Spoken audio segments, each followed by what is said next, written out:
Policy में भी more than one, क्योंकि एक से ज्यादा पॉलिसी होगी तो क्या होगा, कोई किसी तरह डिफाइन करता है, कोई किसी तरह डिफाइन करता है, तो उससे क्या है, यूजर में टेक इट में interpret differently. That is why accounting policy similar होना या उनका डिस्क्लोजर होना बहुत ही जरूरी है। ओके, अभी हमारा स्टैंडर्ड कहता क्या है, स्टैंडर्ड काफी बड़ा है, मैं सब्सटेंस में आपको बताऊंगा ये स्टैंडर्ड कहता है। स्टैंडर्ड क्या कहता है, accounting policy is to be disclose, accounting policy is to be disclose, accounting policy is to be disclose. Sir ये तो समझ में आ गया, accounting policy is to be disclose. दूसरा क्या कहता है, accounting policy is to be disclose, it is to be disclose at one place, to be disclose at one place, to be disclose at one place, at one place. Third thing, this accounting policy is to be disclosed at one place. Disclosure should form part of financial statement, यानी balance sheet, P&L, notes on account उसका हिस्सा होना चाहिए, ये balance sheet का हिस्सा होना चाहिए, अलग से एनेक्जस अटैचमेंट ना होके, this should be part of the balance sheet. Accounting policy is to be disclose, it is to be disclose at one place, disclosure should be part of the financial statement. Disclosure क्या होना चाहिए, should be part of the financial statement, disclosure should be part of the financial statement. उसके अलावा और क्या कहता है standard, और स्टैंडर्ड कहता है वो AS5 में भी कहता है, AS1 में भी कहता है, accounting policy is to be disclose, accounting policy is to be disclosed at one place, disclosure should form part of the balance sheet. And next is, if there is any change, if there is any change, if there is any change,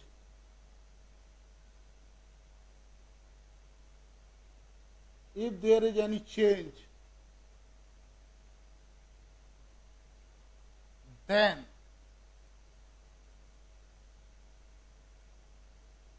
if there is any, then following, then disclose, क्या क्या disclose करना है, then number A, सबसे पहले हमको disclose करना है old policy. बेटे हमको क्या डिस्क्लोज करना है, ओल्ड पॉलिसी। पहली पॉलिसी हमारी थी क्या, सेकंड न्यू पॉलिसी, नई पॉलिसी है क्या, what was the reason, reason क्या थे हमारे चेंज करने की, क्यों हमने ये सोचा कि हमको अकाउंटिंग पॉलिसी चेंज करनी है। अभी आपको बताएंगे कब कब हम चेंज कर सकते हैं, कब कब चेंज कर सकते हैं। रीजन बेटे तीन तरह के रीजन्स हो सकते हैं, वो रीजन्स हमको बताने होते हैं केवल कि कौन कौन से परमिटेड है। Number 1, for compliance of law, for compliance of standards, C for true and fair and better presentation, and better true and fair and better presentation। Old policy क्या है, पुरानी पॉलिसी थी क्या, कैसे हम पहले किया करते थे, नई पॉलिसी क्या है, क्या हमारे रीजन से। रीजन वैसे तीन में से कोई एक हो सकते हैं, compliance of the law, compliance of the standard, और for true and fair and better presentation. Sir ये तो समझ में आ गया, सर इसके आपको बच्चे ये सब समझ में आ गया, लेकिन इसमें जो सबसे इंपॉर्टेंट पॉइंट है वो अब आएगा। सबसे इंपॉर्टेंट पॉइंट क्या है जिसको आपको ध्यान रखना है, क्या ध्यान रखना है, सबसे इंपॉर्टेंट पॉइंट ये है कि effect of the change, effect of change, effect of change का मतलब कि इस पॉलिसी के होने से कितना प्लस माइनस प्रॉफिट हुआ, कितना प्लस माइनस लायबिलिटी हुई, कितना प्लस माइनस असेट्स हुई। हमको देना क्या है कि इस पॉलिसी के चेंज होने से हमारा प्रॉफिट या लॉस पे कितना फर्क पड़ा, इस पॉलिसी के चेंज होने से हमारी लायबिलिटी या असेट्स पर या बैलेंस शीट पे या हमारी पोजीशन पे क्या इफेक्ट हुआ, ये हमको देना है, ये हमको बताना है। इफेक्ट ऑफ द चेंज, ये मॉनेटरी फिगर बतानी है।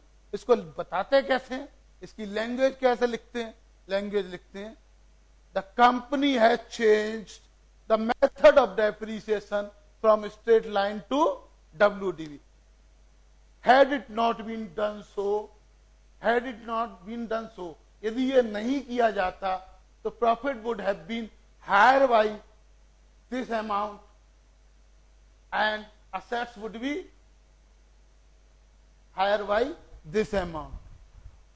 Okay, profit would be higher by this amount and asset would be higher by, or profit will be lesser by this amount and assets would be lesser by this amount, क्योंकि ज्यादा depreciation होती या कम होती। इसी तरह है investment has been valued at market value had it one which was previously valued by at the cost. Had it not been done so, the profit of would have been higher by this amount and investment would be higher by this amount. In this way we have to disclose the effect of the change, कि हमारे को क्या net profit loss में plus minus हुआ, क्या हमको घटबड़ हुई, ये हमको बताना है इफेक्ट ऑफ चेंज के अंदर। ओके, कई बार ऐसा होता है, ऐसी अकाउंटिंग पॉलिसी चेंज होती है इस साल तो उसका फर्क नहीं पड़ता। मीठी गोली होती है ना, जहर। जैसे बेटे एक बार क्या हुआ, एक शराबी था,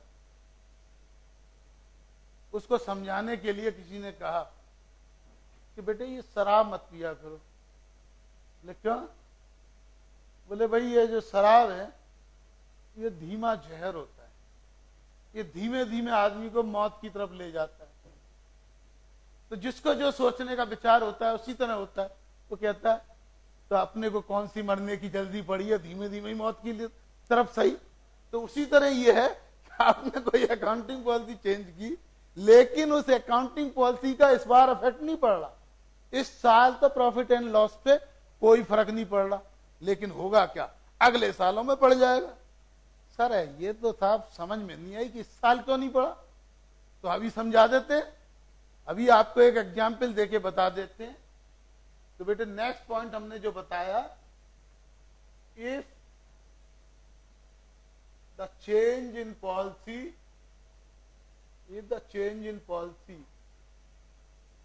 does not affect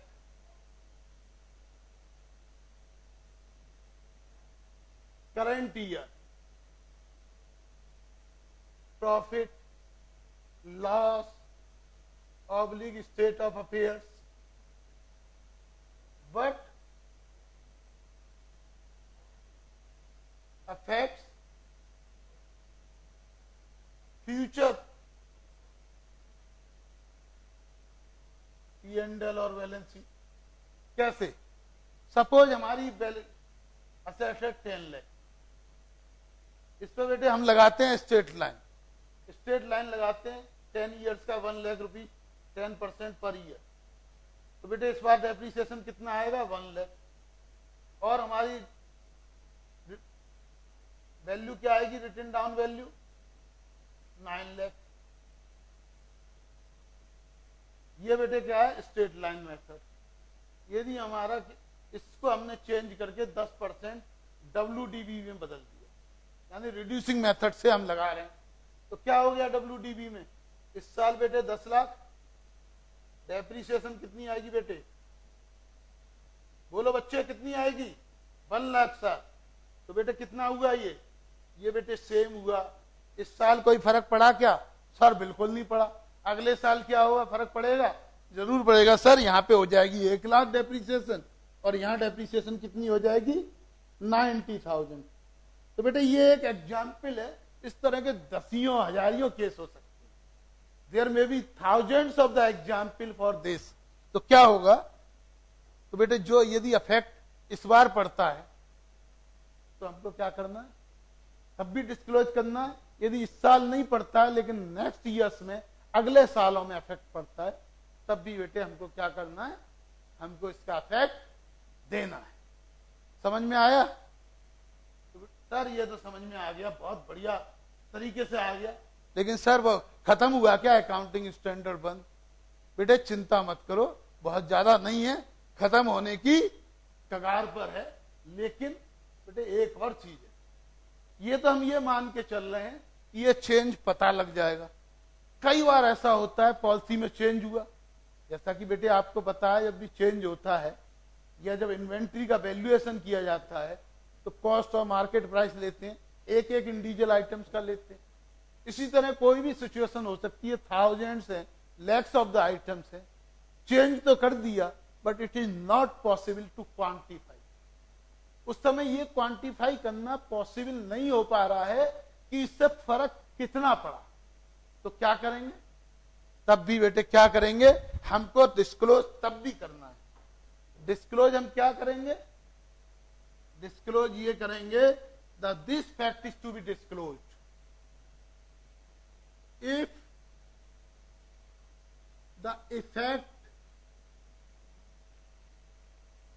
of change is not ascertainable,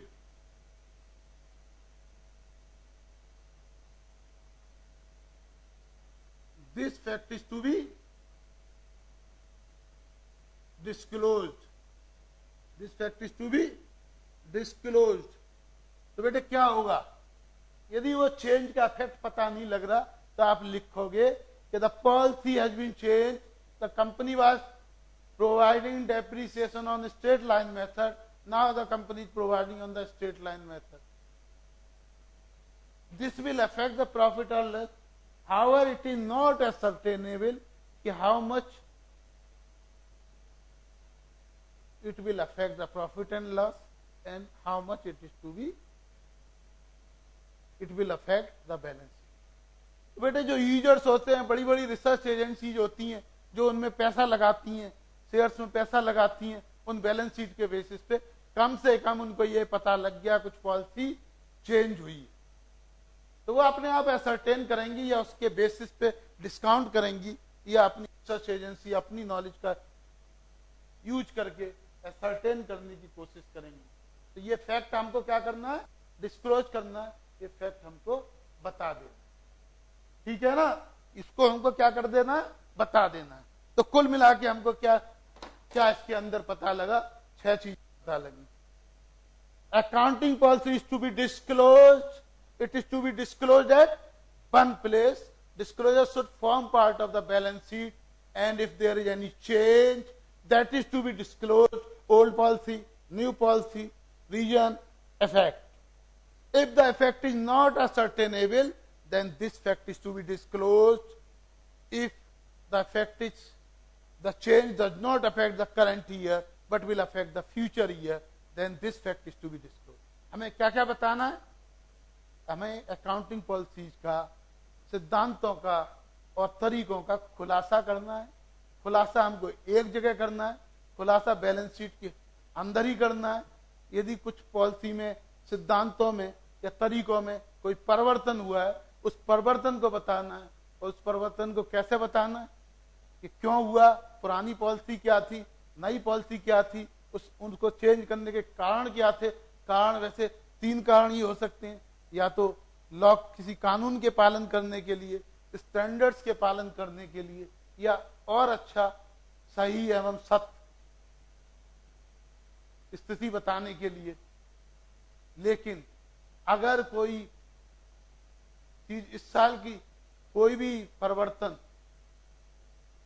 effect नहीं करता है, इस साल के प्रॉफिट पे कोई फर्क नहीं डालता है, लेकिन अगले सालों में फर्क डालेगा, तब भी हमको क्या करना है, तब भी हमको डिस्क्लोज करना है।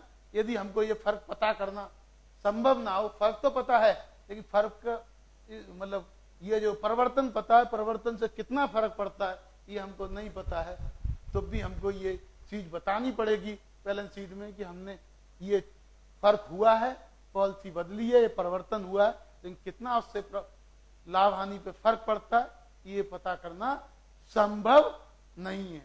शुद्धता से जांचने के साधन मौजूद नहीं है जिनसे हम बता सकें कि वास्तव में कितना फर्क पड़ा। अंडरस्टैंड? समझ में आई बात? यस और नो? आपका दो तरफा वो होना चाहिए। जैसा मैंने कहा ये अकाउंटिंग है, आप बनने जा रहे हैं क्या? Chartered accountant, FCA, future chartered accountant.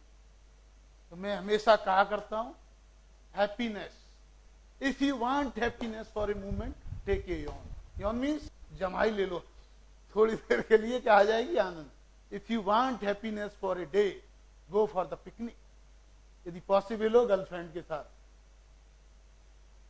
If you want happiness for a week go to the hill station. If you want happiness for a month, marry a beautiful girl or handsome boy. But if you want happiness for a lifetime, अगर आप हमेशा के लिए खुशी चाहते हो, enjoy your work, love your work, enjoy institute of the, enjoy accountancy, love accountancy, love institute of chartered accountants of India. तो आपको accounting standards AS1 तो आपको बिल्कुल ऐसा करना होगा जैसे आपको अपना नाम पता है, जैसे आप डेजिग्नेशन लिखोगे चार्टर्ड अकाउंटेंट, तो समझ लीजिए कि आपको पता है कि अकाउंटिंग स्टैंडर्ड 1 है। इन 6 चीजों के अलावा एक जो 7वीं चीज है ये बड़ी इंपॉर्टेंट है, लेकिन ये 6 चीजें तो हर हालत में डिस्क्लोज करनी है, चाहे कुछ हो या ना हो। हमको 7वीं चीज को केवल तब डिस्क्लोज करना है जब वो चीज मौजूद ना हो। वो है क्या? वो बेटे है अकाउंटिंग एजम्पशंस। सर ये अकाउंटिंग एजम्पशंस होती क्या?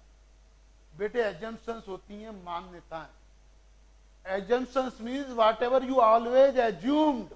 जैसे हम ये मान के चलते हैं कि जो बच्चा यहाँ पे आया है वो पढ़ने के उद्देश्य से आया है, वो बनना चाहता है जल्दी से जल्दी मैं CA करूं, फर्स्ट अटेम्प्ट में CA करूं।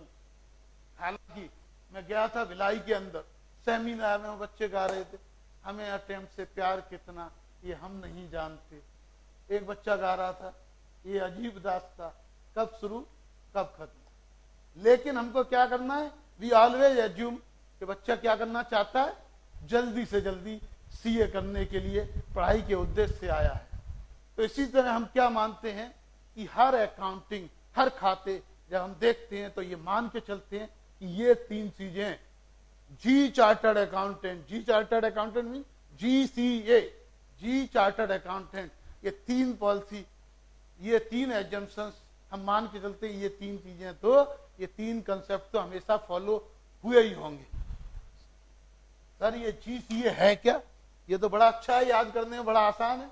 CA तो हमें बनना ही है, जी लगा देंगे GCA, और नहीं तो आप CAG कह देंगे तब भी हम याद कर लेंगे। ये GCA है क्या? GCA, G means going concern, going concern, C means consistency, A means accrual. तो गोइंग कंसर्न मीन्स जब भी हम किसी खाते को देखते हैं ये मान के चलते हैं, क्या मान के चलते हैं कि गोइंग कंसर्न, कि ये फोरसिएबल फ्यूचर। फोरसिएबल फ्यूचर का मतलब जहां तक हम देख सकते हैं, अनसर्टेन नहीं, तो जहां तक हमारी नजर जाती है 10 साल 20 साल 25 साल, तब तक ये बिजनेस चलता रहेगा। Business will continue to run for a foreseeable future. तो गोइंग कंसर्न क्या means? Continue to run for a foreseeable future.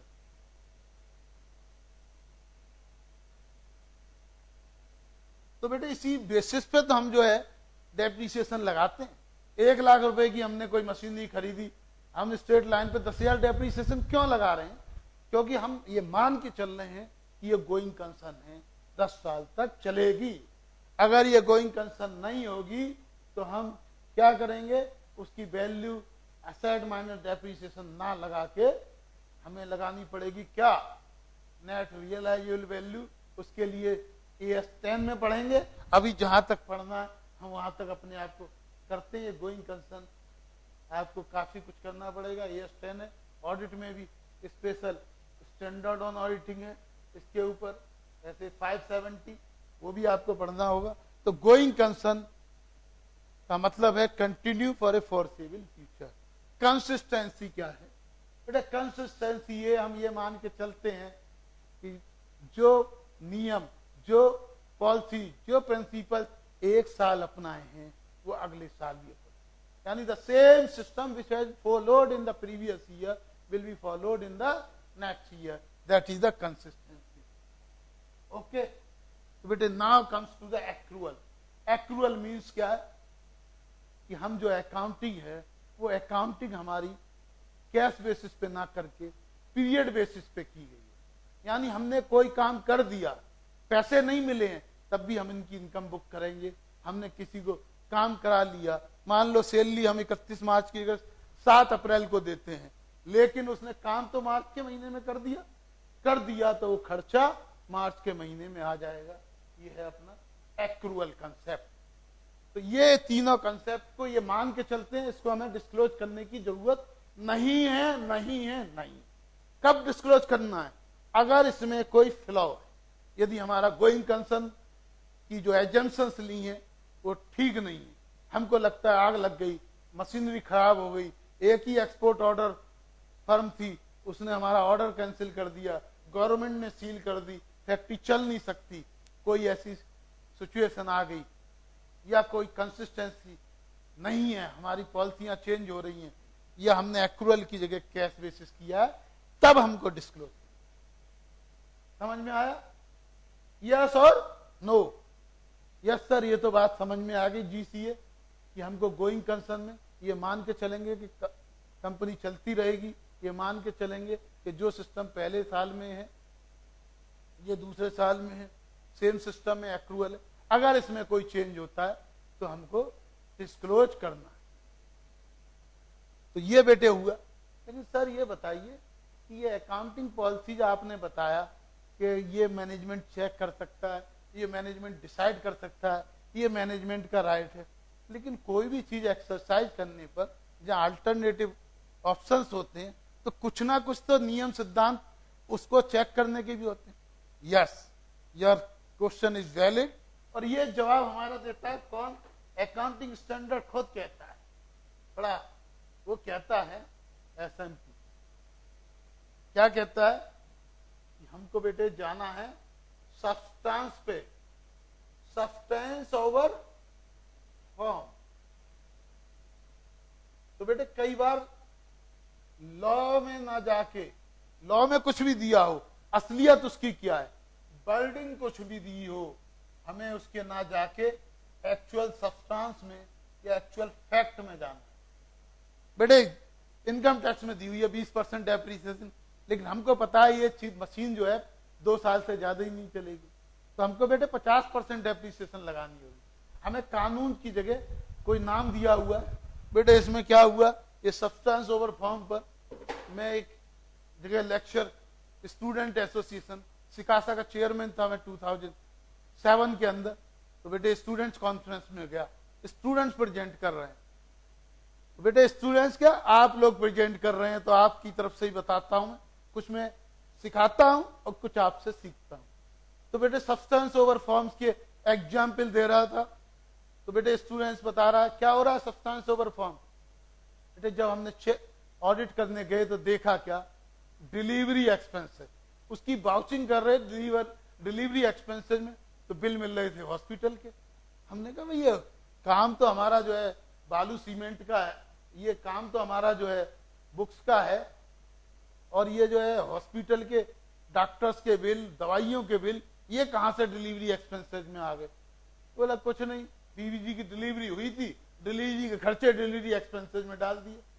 तो बेटे हमको क्या जानना, डिलीवरी मीन्स माल की डिलीवरी। तो बेटे हमको क्या जानना है, सब्सटेंस ओवर फॉर्म। इसी तरह बेटे एक दूसरे बच्चे ने सुनाया पैकिंग के खर्चे थे, तो देखा तो उसमें खर्चे पड़े हुए हैं लकड़ी के, कफन के, काठी के, शमशान घाट के। बोले दादाजी एक्सपायर हुए थे, उनकी पैकिंग के खर्चे हैं। तो बेटे हमको किस पे जाना है? ऐसा नहीं करना है। हमको जाना क्या है कि वास्तव में उसका सब्सटेंस क्या है। वो बेटे पर्सनल खर्चों में जाएगा। हमको देखना क्या है, डिलीवरी एक्सपेंसेस मीन जो माल की डिलीवरी के खर्चे हैं। तो हमको क्या करना है, सब्सटेंस ओवर फॉर्म। हमें सब्सटेंस पे जाना है, ओवर फॉर्म पे। हालांकि बात यह है कि जिसको जिस चीज में इंटरेस्ट होता है वो उसी में जाए। मैं बेटे नोएडा के अंदर एक अंतिम निवास कमेटी है। अंतिम निवास क्या है? वहां के शमशान घाट का नाम अंतिम निवास है। उसकी कमेटी है। उसकी कमेटी के लिए मैं गया, तो मीटिंग में गया, तो वहां बैठे हुए जो क्रियाक्रम वाले लोग हैं वो कह रहे थे आज का दिन बड़ा खराब, आज का दिन तो बहुत खराब। सुबह से कोई वानी नहीं हुई है, सुबह से कोई वानी नहीं हुई है। इतने में एक आ गया, राम नाम सत्य है। देखो उसको देखते ही बोलते हैं इस मुर्दे की उम्र कितनी लंबी है, अभी याद किया अभी आ गया। तो होता क्या है, हर आदमी को अपने से मतलब होता है, लेकिन हमें क्या करना है, उसके एक्चुअल फैक्ट के अंदर जाना है, उसके एक्चुअल सब्सटेंस में जाना है। दूसरा चीज हमारा क्या होता है, मैटीरियलिटी। मैटीरियलिटी क्या कहती है? हमको छोटा छोटा चीजों पे ध्यान ना देके मोटी मोटी चीजों पे, छोटी मोटी चीजों पे ध्यान ना देके मोटी मोटी चीजों पर, यानी बहुत छोटी। ये जो बेटे मार्कर है बेटे, यदि ये 5 कम मिले, 2 कम मिले, तो उसको बेटे क्वालिफिकेशन ना करके, लेकिन यदि हमारा एक कंप्यूटर कम मिला, लैपटॉप कम हुआ, उस पर हमको ज्यादा जोर देना है। तो अकाउंटिंग पॉलिसी के डिसाइड करते समय भी हमें मैटीरियलिटी पे ध्यान देना है। थर्ड है प्रूडेंस। ये प्रूडेंस क्या होती है बेटे? ये प्रूडेंस होती है बुद्धि। प्रूडेंस बेसिकली क्या है, आपने अकाउंटिंग में बिजनेस कंसेप्ट पढ़ा होगा, कंजर्वेटिव। कंजर्वेटिव क्या कहती है? ये आपकी बुद्धिमत्ता ये कहती है बेटे कि आपकी यदि कोई लॉस होने वाला है तो उसको पूरा कर लो, और यदि आपको कोई प्रॉफिट होने वाला है तो जब तक हो ना, ये ना हो कि भाई मेरी तो पूरी तैयारी हो गई, मैं तो सीए के एग्जाम में पास हो जाऊंगा, कल आ जाना, कल मैकडोनल्ड में या कल जो है नूरुलाज के अंदर मैंने पार्टी दी हुई है, या किसी 5 स्टार में मैंने पार्टी दी हुई है। वो बेटे जब रिजल्ट आ जाए, पास हो जाए, तब देनी। लेकिन अगर आपको ये पता लग जाए कि मेरे इस सब्जेक्ट में, इस चैप्टर में कमजोरी है, तो उसकी बेटे तैयारी आज ही करनी है। ये मान के नहीं चलना है बेटे कि सर वो तो क्वेश्चन आएगा ही नहीं, हो सकता है ना आए। तो बेटे क्या है, कोई भी आपका संभावित लॉस है, कोई भी आपका फ्यूचर लॉस है, उसको आपको प्रोवाइड करना है, और जो संभावित इनकम है उनको आपको प्रोवाइड नहीं करना। ये कहता है आपका अकाउंटिंग स्टैंडर्ड 1। तो बेटे आई बात समझ में, अकाउंटिंग स्टैंडर्ड 1 है क्या? सर बिल्कुल समझ में आ गया, अकाउंटिंग स्टैंडर्ड 1 है क्या? तो बेटे आज हम अकाउंटिंग स्टैंडर्ड 1 भी आपको कराते हैं, और आपका नेक्स्ट क्लास के अंदर बाकी आपको कराएंगे।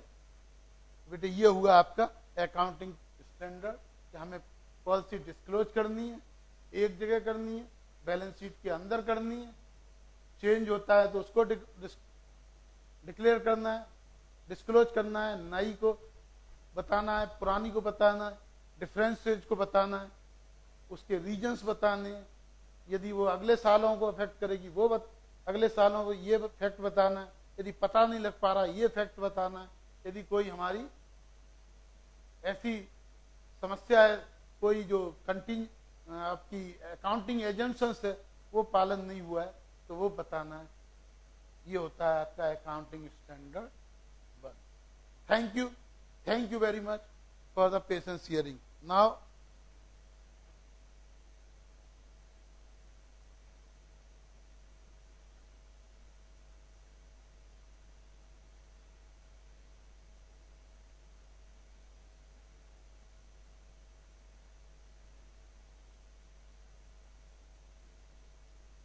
गुड मॉर्निंग फ्रेंड्स, आज हम आपको बताएंगे कॉस्ट के बारे में। क्या होती है कॉस्टिंग? और कॉस्टिंग में जो सबसे इंपॉर्टेंट चैप्टर है दैट इज स्टैंडर्ड कॉस्टिंग। तो बेटे मैं आपको एक अलग तरीके से स्टैंडर्ड कॉस्टिंग कराता हूं। स्टैंडर्ड कॉस्टिंग आपको ऐसा लगेगा कि इससे इजी, इससे सिंपल कोई सब्जेक्ट है ही नहीं। कैसे? अभी आप देखेंगे, बिना किसी फार्मूले के आप एक टेबल के थ्रू पूरी आपको स्टैंडर्ड कॉस्टिंग समझ में आएगी। तो सबसे पहले बेटे आपको बेसिक बताते हैं, कॉस्ट क्या होता है, कॉस्टिंग क्या होती है, कॉस्ट अकाउंटिंग क्या होती है, और कॉस्ट अकाउंटेंसी क्या होती है। तो सबसे पहले बेटे हम आपको सबसे पहले बताते हैं कॉस्टिंग पूरा सब्जेक्ट आपका एग्जाम के पॉइंट ऑफ व्यू से है क्या। पूरा बेटे सब्जेक्ट क्या है? बेटे सब्जेक्ट आप में सबसे पहला वर्ड है कॉस्ट, सेकंड है बेटे कॉस्टिंग, थर्ड वर्ड है बेटे कॉस्ट अकाउंटिंग, एंड बेटे कॉस्ट अकाउंटेंसी।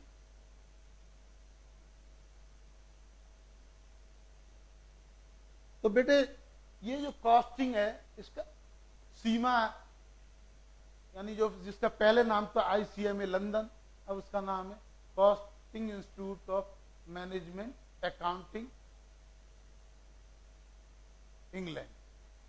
तो बेटे सीमा को मैं पढ़ाता रहा हूं, सीमा के स्टूडेंट्स को मैं पढ़ाता रहा हूं। सारी जो डेफिनेशंस हैं, पूरी जो कॉस्टिंग है, कॉस्टिंग के अंदर जितनी डेफिनेशंस मिलेंगी वो आपकी सीमा के हिसाब से ही मिलेंगी। तो आपको सबसे पहले क्या समझना है, बेसिकली कॉस्टिंग समझनी है। तो आप समझिए कॉस्टिंग के अंदर फॉरेन बुक्स सीमा के that are more authentic and उनके अंदर जो डेफिनेशन दी हैं वो आपके लिए ज्यादा इंपॉर्टेंट हैं और ज्यादा अच्छी तरह आपको कॉस्टिंग समझा सकते हैं। तो सबसे पहले अपन आते हैं कॉस्ट पे। कॉस्ट होती क्या है? हम कहते हैं इसकी कॉस्ट क्या है, उसकी कॉस्ट क्या है। तो बेटे कॉस्ट क्या होती है? कॉस्ट आप सिंपल टर्म्स में अमाउंट एट्रीब्यूटेबल टू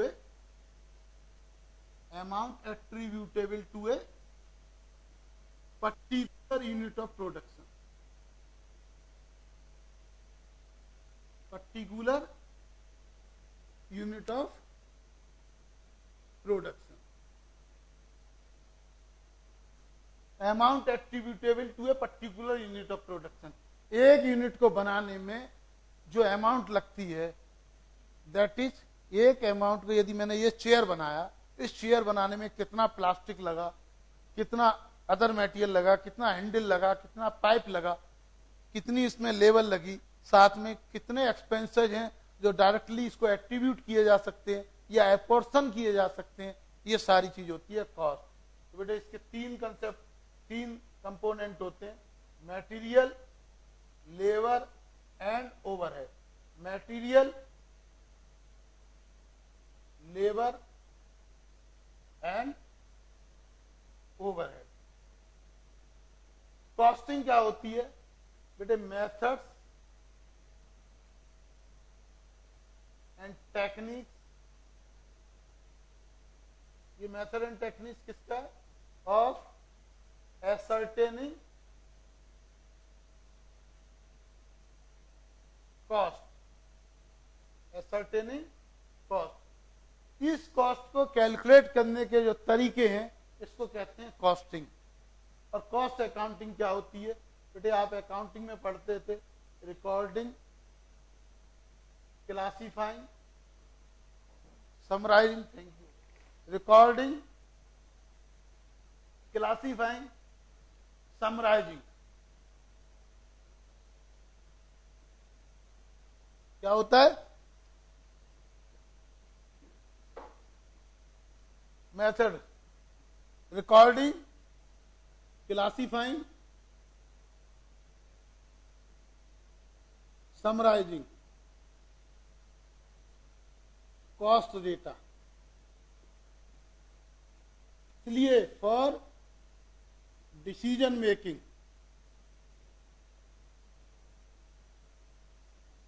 ये बेटे होती है cost accounting.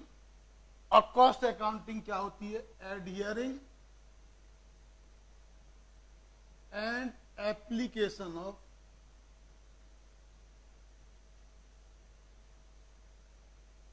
Cost accounting principle, adhering and applications of cost accounting principle. बेटा थ्योरी भी आती है कॉस्टिंग के अंदर, और आपको क्या समझना है कि आपको समझना ये है कि बेसिक डेफिनेशंस बिल्कुल आपके दिमाग में फिट बैठ जाने चाहिए। कॉस्ट क्या होती है, कॉस्टिंग क्या होती है, कॉस्टिंग क्या होती है, कॉस्ट अकाउंटिंग क्या होती है, एंड कॉस्ट अकाउंटेंसी क्या होती है, और इन्हीं चारों में आपका पूरा पेपर बटा हुआ है। तो बेटे मटेरियल का आपके में चैप्टर है, लेबर का आपका चैप्टर है, ओवरहेड आपके में चैप्टर है, मेथड्स के अंदर आपको क्या करना है, सबसे पहले कॉस्ट शीट कैलकुलेट करनी है, ये आपका चैप्टर है कॉस्ट शीट। दूसरा आपका क्या है बेटे, उसके बाद में आपको कॉस्ट शीट करने के बाद में आपको जॉब कॉस्टिंग करनी है या बैच कॉस्टिंग करनी है। बेटे जॉब कॉस्टिंग क्या होती है बेटे, जैसे ही हमने मोटरसाइकिल या कार सर्विस स्टेशन पर डाली, वो एक जॉब कार्ड खोलता है, यानी पर्टिकुलर कार में क्या पुर्जे लगे, कितनी लेबर लगी, कितनी उस पर एक्सपेंडिचर्स आए, कितना मोबिल ऑयल लगा, कितना ब्रेक ऑयल लगा, कितना उसके अंदर कूलेंट लगा, ये जो पर्टिकुलर जॉब पे कितना खर्चा आया, जब उसकी कॉस्टिंग की जाती है उसको कहते हैं जॉब कॉस्टिंग। तो एक चैप्टर है आपका जॉब कॉस्टिंग।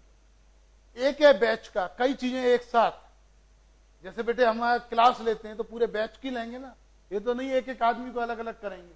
तो इसी तरह क्या होता है, जब ऑर्डर आता है तो एक बैच बनाता है, एक बैच प्रोडक्शन का ऑर्डर आया तो 50 का लॉट है, एक साथ 50 टीवी बने, तो उस 50 उस लॉट की क्या कीमत है, उस बैच की क्या कीमत है। इसी तरह एक 100 का लॉट था, उसकी क्या कीमत है। जब हम उस लॉट की कीमत को कैलकुलेट करते हैं तो उसको कहते हैं बैच कॉस्टिंग या जॉब कॉस्टिंग। उसके बाद में बेटे हमारे को आती है प्रोसेस कॉस्टिंग।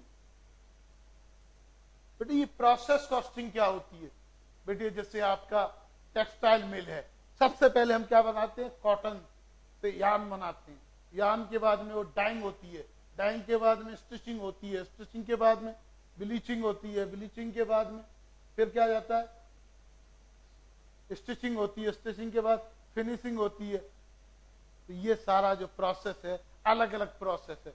तो बेटे जो यार्न बना, यार्न बनाने में कितना पैसा लगा, और यार्न जितना आगे गया और कितना वर्क इन प्रोग्रेस में रह गया, उस यार्न में कितना पैसा लगा, डाइंग करने में कितना पैसा लगा, स्टिचिंग में कितना पैसा लगा, जब हमारा प्रोडक्ट बन के गया तब कितना पैसा लगा, ये सब हम किसमें पढ़ते हैं, प्रोसेस कॉस्टिंग के अंदर। बेटे ऑपरेटिंग कॉस्टिंग क्या होती है बेटे, ऑपरेटिंग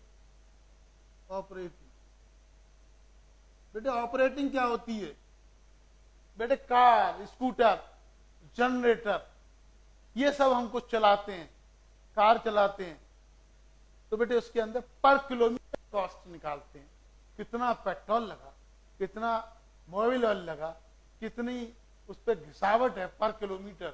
जैसे यूजफुल लाइफ हम निकालते हैं तो हमने एक कार की लगाई कि 1 लाख किलोमीटर हमारी यूजफुल लाइफ है, 10 लाख की कार है तो 10 रुपए पर किलोमीटर उसकी घिसावट होगी। यदि हम रिड्यूसिंग यदि स्क्रैप वैल्यू मिल लाते हैं, यदि स्क्रैप वैल्यू 1 लाख लगाई तो बेटे 9 रुपए पर किलोमीटर, फिर उस पर ड्राइवर का कितना खर्चा, उसका इंश्योरेंस का कितना।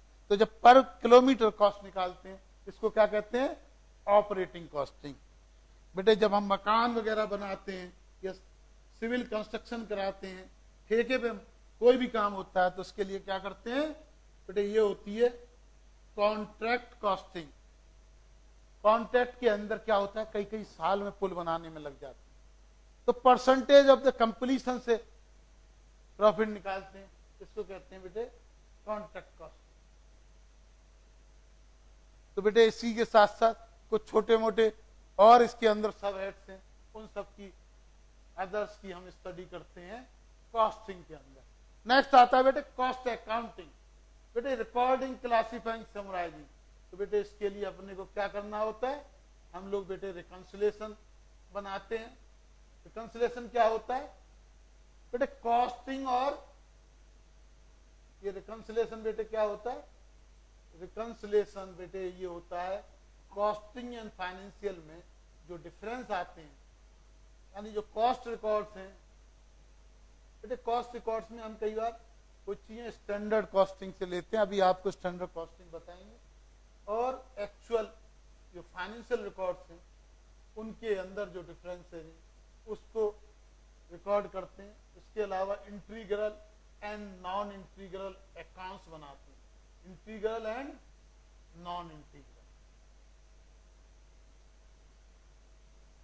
अब बेटे अकाउंटिंग प्रिंसिपल्स क्या होते हैं बेटे? प्रिंसिपल्स के लिए हम लोग इसके अंदर एब्जॉर्प्शन कॉस्टिंग पढ़ते हैं, मार्जिनल कॉस्टिंग पढ़ते हैं, बस्टरी कंट्रोल एंड रेशोज पढ़ते हैं, कॉस्ट रेशोज, और क्या पढ़ते हैं? Standard costing. बेटे फाइनल लेवल पे उसके बाद में मेक और बाय डिसीजन, रिलीवेंट कॉस्टिंग, संक कॉस्टिंग, काफी कुछ पढ़ते हैं। अभी हम लोग केवल उस पर बेसिक पे चल रहे हैं, क्या एब्जॉर्प्शन कॉस्टिंग है, क्या मार्जिनल है, क्या बस्टरी कंट्रोल है, what is the standard costing. Okay, now coming to the standard costing. तो बेटे स्टैंडर्ड कॉस्टिंग होती क्या होती है ये स्टैंडर्ड कॉस्टिंग? बेटे कभी भी हम कोई भी काम करेंगे तो काम क्या कुछ प्लानिंग से होता है, कुछ प्लानिंग होती है, कुछ बेटे हम लोग कुछ ना कुछ बजट बनाते हैं, कुछ स्टैंडर्ड सेट करते हैं। तो उस स्टैंडर्ड का एक्चुअल क्या होता है? सपोज बेटे, क्या नाम तुम्हारा? सपोज बेटे, ओके, तो बेटे ये सपोज पंकज की, बेटे पंकज सपोज तुम्हारी बर्थडे, तुमने कहा मम्मी मैं एक पार्टी देना चाहता हूं, अपने 20 दोस्तों को मैं बुलाना चाहता हूं, और मैं तो चाहता हूं कि आप घर पर पार्टी का अरेंजमेंट करें। सपोज आप पिज्जा बना, मम्मी कहती है ठीक है बच्चे, जैसा तुम कहोगे करेंगे। तो लाडला बेटा तो है ही पंकज मेरा। तो आपने एक स्टैंडर्ड फिक्स किया कि हमको क्या करना है, 20 पिज्जा बना। उसके लिए आपने अनुमान लगाया कि हमारे को 5 kg फ्लोर लगेगा, यानी मैदा या फ्लोर जो भी आपका है, कोई भी सीरियल लगेगा 20 रुपीज kg के हिसाब से। आपने लगा 2 kg, इसके अंदर क्या लगेगा? चीज लगेगी, चीज। आपने कहा ये 300 के हिसाब से 600 का।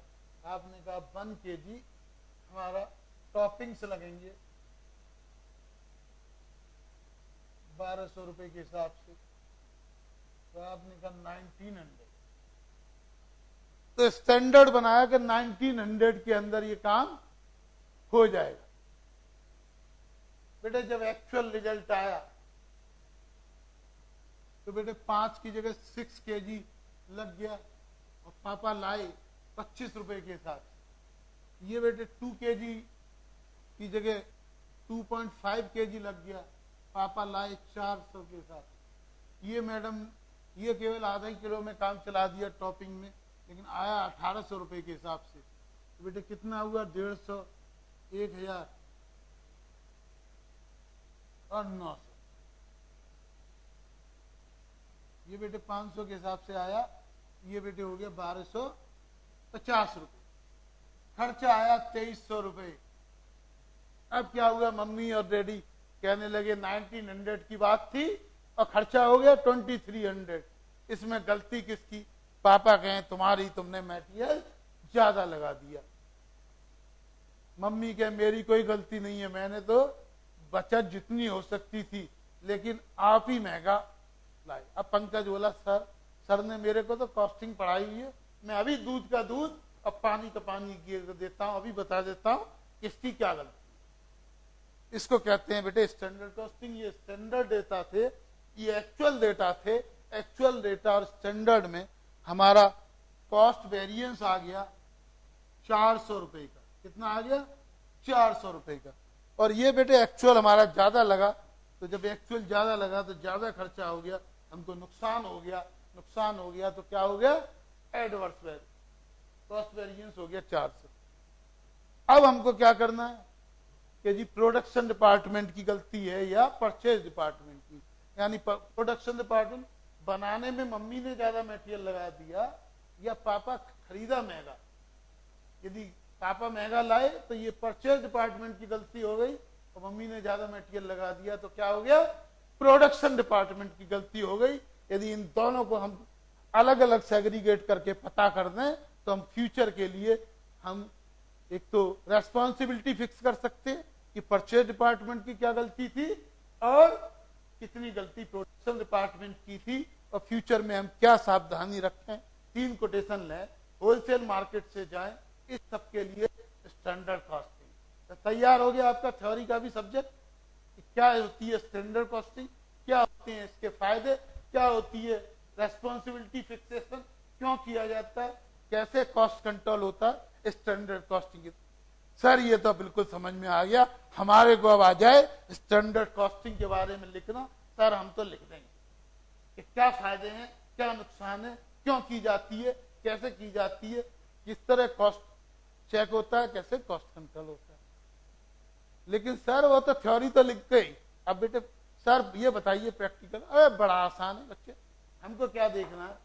मम्मी कह रही हैं कि बेटे कि मैंने 6 किलो लगाया, 6 किलो ही अगर तुम 20 रुपए पे लाते तो कितने का आता है? 120 रुपए। यदि आप 2.5 किलो लगाया तो 2.5 किलो यदि आप कितने रुपए पे लाते? 300 रुपए पे लाते तो कितना लगता? 750 रुपए। यदि मैंने लगाया आधा किलो तो आप लाते 1200 के हिसाब से, कितना लगता? 600। तो 600 मैंने जो काम किया तो 1400, जो 1900 का काम था वो मैंने 1470 में कर दिया, तो मैंने तो कुल मिला के कितने पैसे बचाए? 430। तो यूसेज वेरिएंस हो गया या क्वांटिटी वेरिएंस कितना हो गया? फेवरेबल हो गया 430 रुपए। क्योंकि बेटे ये क्या है? एक्चुअल क्वांटिटी है, ये एक्चुअल रेट है, ये एक्चुअल कॉस्ट है, ये एक्चुअल क्वांटिटी है, ये स्टैंडर्ड रेट है, ये standard cost for actual quantity है। और बेटे ये स्टैंडर्ड क्वांटिटी है यानी बजटेड क्वांटिटी है, ये स्टैंडर्ड रेट है, ये स्टैंडर्ड कॉस्ट। गलती तो पापा की है भाई। पापा गलती क्यों की? इन्होंने बेटे 830 रुपए एडवर्स वेरिएंस आ गया, रेट वेरिएंस या प्राइस वेरिएंस आ गया, क्योंकि तो बेटे यहाँ पे क्वांटिटी सेम है, प्राइस में डिफरेंस है, इसलिए प्राइस वेरिएंस। यहाँ रेट सेम है और केवल क्वांटिटी में डिफरेंस है, यहाँ क्वांटिटी वेरिएंस। क्लियर? तो बेटे ये है कुल मिला के टोटल स्टैंडर्ड कॉस्टिंग। समझ में आया? बेटे सबसे बड़ी चीज आपको एग्जाम में समझनी है वो ये कि एग्जाम के अंदर इफेक्टिव मिनट्स 150 ही होते हैं। जो 15 मिनट वाला बोनस मिला था अभी वो डाउटफुल है मिलेगा या नहीं मिलेगा। कभी स्टेटमेंट आता है इंस्टीट्यूट का एक्स्ट्रा 15 मिनट मिलेंगे, कभी इंस्टीट्यूट कहता है 15 मिनट नहीं मिलेंगे। अभी हम ये मान के चलें, जस क्या मान के चलें कि हमको केवल नहीं मिलते हैं तो 180 मिनट में से 10 मिनट हमारे पढ़ने में खर्च हो जाते हैं, शुरू में 10 का मार्जिन, 10 लास्ट में, तो 150 मिनट मिले तो 1.5 मिनट के अंदर क्वेश्चन करना है। अभी क्वेश्चन आया था लास्ट ईयर, इसमें 4 फिगर्स थी और केवल 4 नंबर का क्वेश्चन था। 4 नंबर का क्वेश्चन का मतलब 6 मिनट के अंदर आपको करना है। अगर यदि 4 मिनट का क्वेश्चन आपने 20 मिनट में किया, 25 मिनट में किया, या 8 नंबर का क्वेश्चन आपने क्या किया, आधे घंटे में किया, 40 मिनट में किया, तो आपका आधा घंटा गया यानी आपका अटेम्प्ट गया। क्योंकि क्वेश्चन जो है बाद में टाइम कम होगा, पेपर जब तक आप पास नहीं हो सकते, अच्छे नंबर तब तक नहीं आ सकते जब तक कि आप 100% पेपर अटेम्प्ट ना करें। और यदि आपका टाइम ज्यादा हो जाएगा या तो अटेम्प्ट पूरा नहीं होगा, और होगा भी तो आपकी गाड़ी बड़ी स्पीड से चलेगी तो वहां एक्सीडेंट की संभावना, गलती होने की संभावना ज्यादा से ज्यादा रहेगी। तो बेटे ये जो है, यदि मम्मी पापा की लड़ाई आप सॉल्व कर सको तो स्टैंडर्ड कॉस्टिंग के आप बेताज बादशाह बन जाओगे। ये समझ में आया सर? ये तो आ गया समझ में, लेकिन इसमें बेटे ये है एक सिंपल सवाल, लेकिन सिंपल से भी सबसे पहला स्टेप स्टैंडर्ड कॉस्टिंग में जिसमें सारे बच्चे गलती करते हैं, काफी मेजॉरिटी में, वो क्या है कि बेटे यदि 20 पिज्जा की जगह एक्चुअल में हमको 25 पिज्जा बन जाते, 20 पिज्जा की जगह अगर हमारे 25 पिज्जा बन जाते तो क्या यही फिगर रहती? क्या नहीं सर, फिर तो चेंज हो जाती।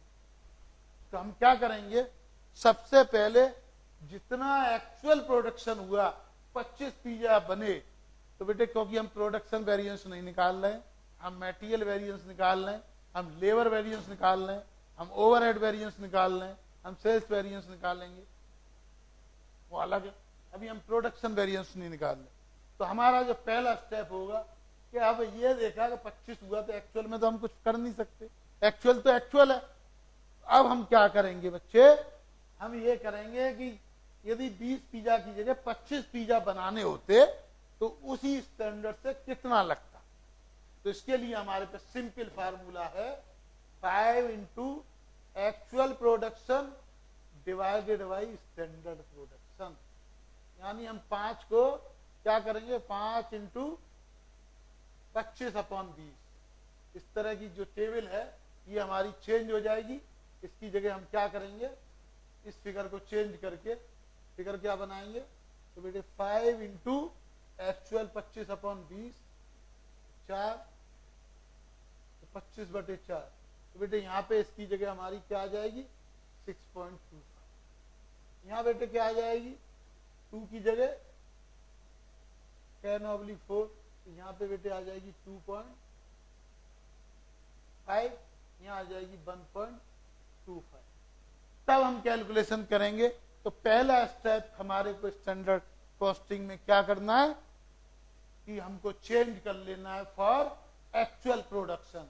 एक्चुअल प्रोडक्शन में सबसे पहले आप समझिए कि हमेशा एक्चुअल प्रोडक्शन ऊपर रहेगा और स्टैंडर्ड प्रोडक्शन हमेशा नीचे रहेगा। तो AS, तो समझ लिए AS उसी अल्फाबेटिक में चलना है, A ऊपर S नीचे। तो इस तरह हमको एक टेबल बनानी है। एक टेबल बनाने से हमारा ये वेरिएंस निकला। तो सर सारा वेरिएंस इससे हो जाएगा? बेटे सारा वेरिएंस हो जाएगा, केवल एक मिक्स वेरिएंस के लिए हमको एक टेबल और बनानी। क्या बनानी होगी? यहाँ पे बेटे हमने डिफरेंस देखा यूसेज में, लेकिन डिफरेंस इसका वजह से किस वजह से भी है, अभी हम ओरिजिनल क्वेश्चन पर चल के ये तो बेटे आपको समझा दिया। अब हम मिक्स वेरिएंस निकालते। अभी हमारा क्या मान के चल रहे हैं, एक्चुअल प्रोडक्शन भी 20 है और ये भी 20। अभी हम ओरिजिनल क्वेश्चन पे चल रहे हैं। ये कितना था 5 था, ये बेटे कितना था 2 था, ये 1 था। अब बेटे इसमें क्या है, टोटल हमारा 5:2:1 के रेशो में माल लगना था। लगा कितना हमारा 13.5 लगा। तो बेटे यदि मिक्स वेरिएंस निकालना होता है तो हम ये कर देते हैं, mix means basically ratio variance. Mix means ratio variance. तो बेटे हमें क्या करना है कि इस 13.5 को हम इस रेशो में 5/8, 2/8 और 13.5 को 1/8 के रेशो में डिवाइड कर देते हैं। रेट यही रहता है।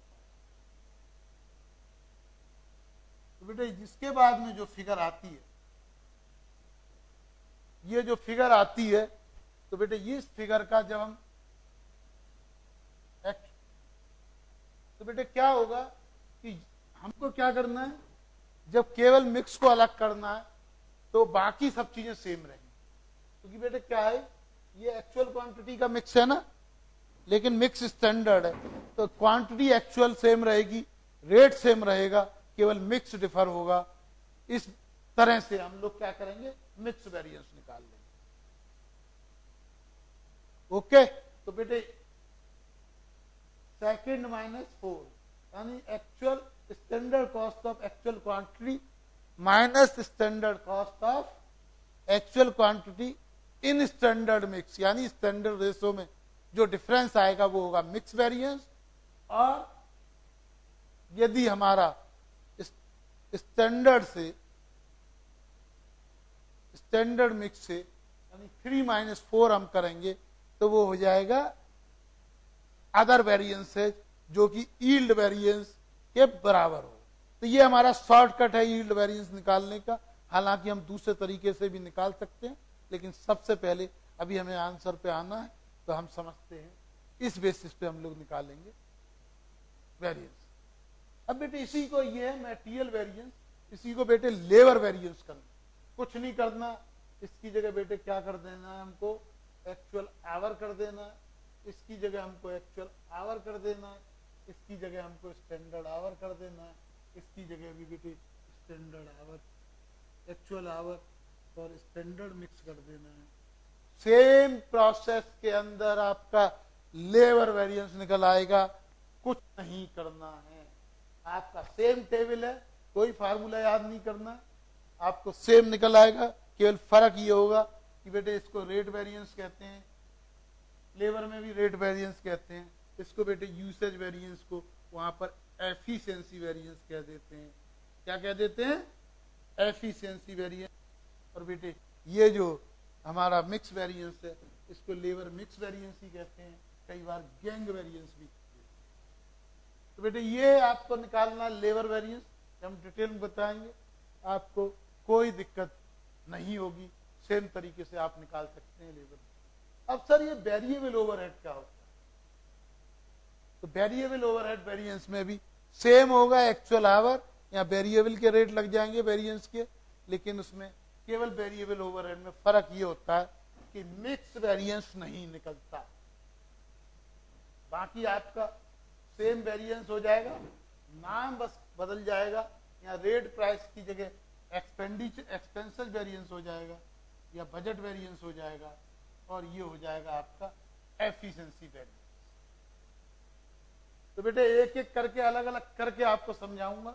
अभी मैं आपको एक शॉर्ट में कट बता रहा हूं कि टोटल स्टैंडर्ड कॉस्टिंग इन्हीं 20-25 मिनट की है, इसके अंदर आपको तीनों तरह के वेरिएंस निकल आए।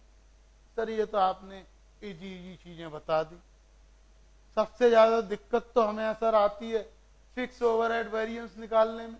उसके तो फार्मूले रट रट के हम परेशान हो गए। तो बेटे परेशान होने की क्या जरूरत है, उसका भी तरीका निकाला हुआ है। उसमें बेटे केवल क्या करना है कि बेटे यहां पर इस वाली टेबल को उठा के हम इसको शिफ्ट कर देते हैं। ये टेबल नंबर 1 है, ये टेबल नंबर 2 है, ये टेबल नंबर 3 है। इस वाली को सेकंड वाले को हम उठा के यहां रख देते हैं। क्या रख देते हैं? यहां रख देते हैं 6 × 20, 2.5 × 300, 5 × 1200। ओके, हालांकि उसके अंदर इन सब चीजों की जरूरत नहीं पड़ती, मैं आपको अलग ही टेबल बना के दे देता हूं। फिक्स ओवरहेड वेरिएंस के अंदर हम लोग क्या करते हैं कि बेटे सबसे पहले तो आप स्टैंडर्ड और बजट में फर्क महसूस करें। बजटेड फिगर हम जनरली क्या कहते हैं? Budgeted for the budgeted production, और standard means budgeted figure for actual production. Budget means budgeted figure जहां भी हम यूज करेंगे ये budgeted for budgeted production, budget for budgeted production, और जहां भी करेंगे फॉर एक्चुअल प्रोडक्शन करेंगे उसको कहेंगे स्टैंडर्ड। तो अब बेटे जरा ध्यान से देखिए, हम निकालने जा रहे हैं फिक्स्ड ओवरहेड वेरिएंस। क्या निकालने जा रहे हैं बच्चे? Fixed overhead variance. तो बेटे इसके लिए हम लोग क्या करेंगे? बेटे एक्चुअल आवर आ गए सर, ये तो ठीक है। एक्चुअल रेट आ गए ओवरहेड के, ठीक है। एक्चुअल ओवरहेड आ गए, ठीक है। बेटे उसके बाद में जो सेकंड टेबल वाली थी, एक्चुअल आवर ही जहां पर होते थे, इस टेबल को हम बेटे यहां ले गए, एक्चुअल आवर और स्टैंडर्ड रेट, ठीक है। तो standard cost for actual our हम कहां ले गए, फोर्थ पर। समझ में आया, यस और नो? यस सर, यहां तक तो समझ में आ गया। अब बेटे दूसरी बात हमको क्या करनी है, यहां पर हम लोग बस्टेड आवर्स लिखेंगे। Busted hours means Busted hour for Busted production, बिना किसी चेंज के। 20 की जगह चाहे 25 पीजे बने हो चाहे 50 पीजे बने हो, हमें कोई मतलब नहीं, हम सीधा बस्टेड आवर लिख देंगे, बस्टेड रेट लिख देंगे। एक ही बात है, बस्टेड रेट और स्टैंडर्ड रेट। यहाँ बस्टेड कॉस्ट आ जाएगी, और यहाँ जैसे जो तीसरी टेबल हमारी होती थी standard our. Standard hour means Busted hour for actual production, for actual production होता है, इनटू बस्टेड रेट और स्टैंडर्ड रेट एक ही बात है। तो ये हो गई हमारी स्टैंडर्ड कॉस्ट। तो बेटे ये हमारी टेबल बन गई, ठीक है, ये बेटे हमारी टेबल बन गई। तो बेटे इसको हम निकाल देंगे, बेटे जैसे हम पहले निकालते थे, इसको कह देंगे एक्सपेंडिचर वैरियंस। लेकिन बेटे यहां पर जब हम ये वेरिएंस निकालते हैं तो जो एफिशिएंसी वेरिएंस है वो यहां शिफ्ट हो जाता है, क्योंकि वॉल्यूम वेरिएंस निकाल लेते हैं इसके अंदर, और ये कह देते हैं एफिशिएंसी वेरिएंस, ठीक है। उसके बाद में बेटे ये हो जाता है कैपेसिटी वेरिएंस। याद करने की दृष्टि से आप रख लो बीईसी, बैक कर याद रख लो बी। एक कैलेंडर वेरिएंस और निकालते हैं कई बार, बेटे 90% केसेस में नहीं निकालना होता है। तो बेटे ये हमारा देखो, ये क्या हो गई, एक्चुअल कॉस्ट हो गई, एक्चुअल कॉस्ट। ये बस्टेड कॉस्ट हो गई, ये बेटे क्या हो गई, फॉर एक्चुअल प्रोडक्शन हो गई, ये फॉर एक्चुअल आवर हो गई। और ये एक और निकाल लेते हैं, है ना बेटे, उसको कहते हैं एक्चुअल नंबर ऑफ डेज। तो उससे निकल आता है कैलेंडर वैल्यू। क्या निकाल लेते हैं बेटे, इसको थोड़ा सा छोटा कर दें। तो बेटे इसको जो है थोड़ा बोर्ड पड़ रहा है छोटा, तो हम लोग क्या कर देते हैं यहाँ पर स्टैंडर्ड आवर, और क्या कर दें स्टैंडर्ड रेट, स्टैंडर्ड कॉस्ट। उसके बाद में हम क्या कर देते हैं, इसको कर देते हैं actual our, standard rate, standard cost for actual our, और एक कर देते हैं standard hour for actual number of days, standard our और स्टैंडर्ड कॉस्ट, ठीक है। तो बेटे ये हो गया वॉल्यूम, ये हो गया एफिशिएंसी, और ये हमारा हो गया क्या, कैपेसिटी वेरिएंस, और ये बेटे हो गया हमारा कैलेंडर वेरिएंस, ठीक है। यानी expenditure variance means 2 - 1, volume variance means 3 - 2। ये बेटे टेबल की बात हो रही है, table number 1, table number 2, table number 3, table number 4 और टेबल नंबर 5। ये बेटे क्या हो गया 4 - 3, ये हमारा हो गया 5 - 4। अब बेटे इस कैलेंडर को क्या निकालेंगे, तो कैलेंडर बेटे इससे निकलेगा वापस, तो इसको क्या करेंगे अपन 5 - 2, ओके। तो ये इस प्रोसेस में बेटे यदि हमारा जहां कैलेंडर वेरिएंस नहीं है, तो ये 5 - 4 की जगह ये वाला कॉलम तो होगा ही नहीं, तो 4 कहां से डिवाइड करेंगे, फिर हम यहीं पे पहुंच जाएंगे 5 - 2 पर। तो ये बेटे हो गया हमारा फिक्स ओवरहेड वेरिएंस निकालने का तरीका।